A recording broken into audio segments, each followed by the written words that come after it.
लीजिए सुनिए देवकीनंदन खत्री के लिखे उपन्यास चंद्रकांता के पहले भाग का 19वां बयान मेरी यानी समीर गोस्वामी की आवाज में।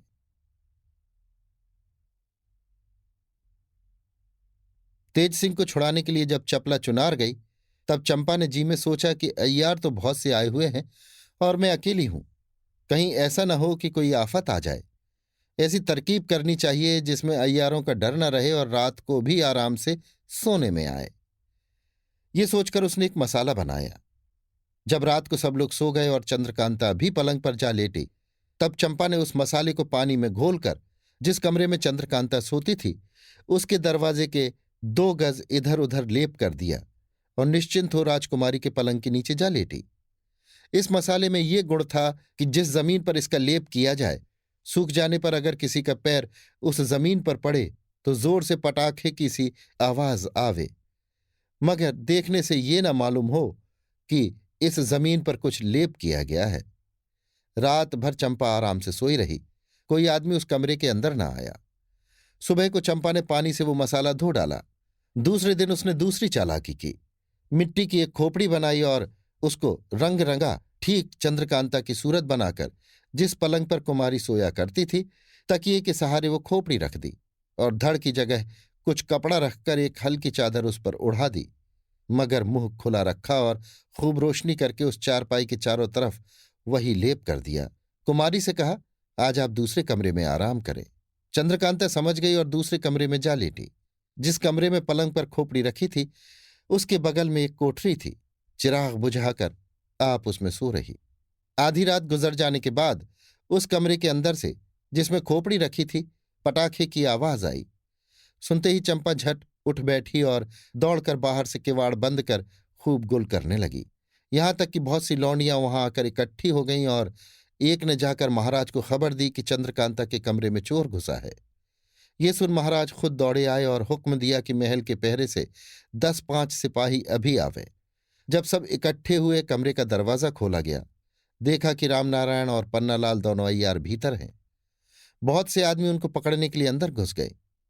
उन अय्यारों ने भी खंजर निकाल चलाना शुरू किया।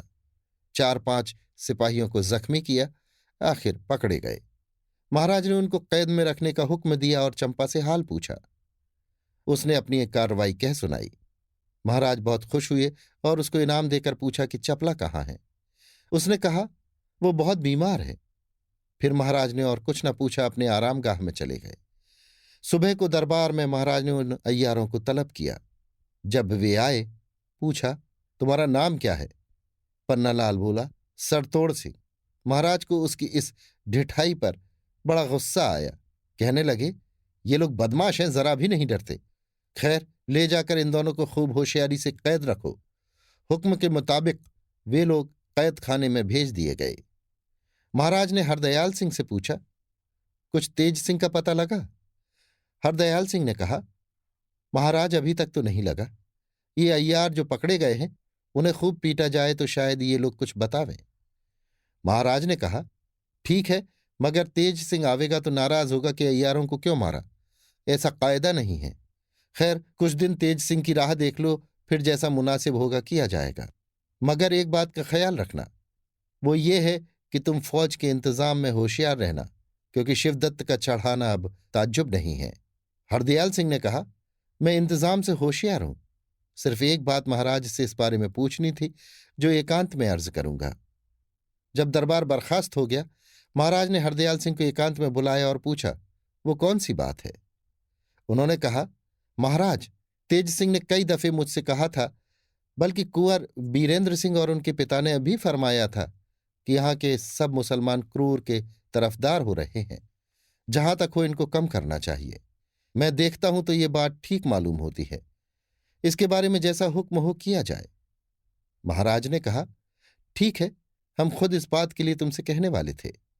खैर, अब कहे देते हैं कि तुम धीरे धीरे सब मुसलमानों को नाजुक कामों से बाहर कर दो। हरदयाल सिंह ने कहा, बहुत अच्छा, ऐसा ही होगा। ये कह महाराज से रुखसत हो अपने घर चले आए। अभी आप सुन रहे थे देवकीनंदन खत्री के लिखे उपन्यास चंद्रकांता के पहले भाग का 19वां बयान। मेरी यानी समीर गोस्वामी की आवाज में।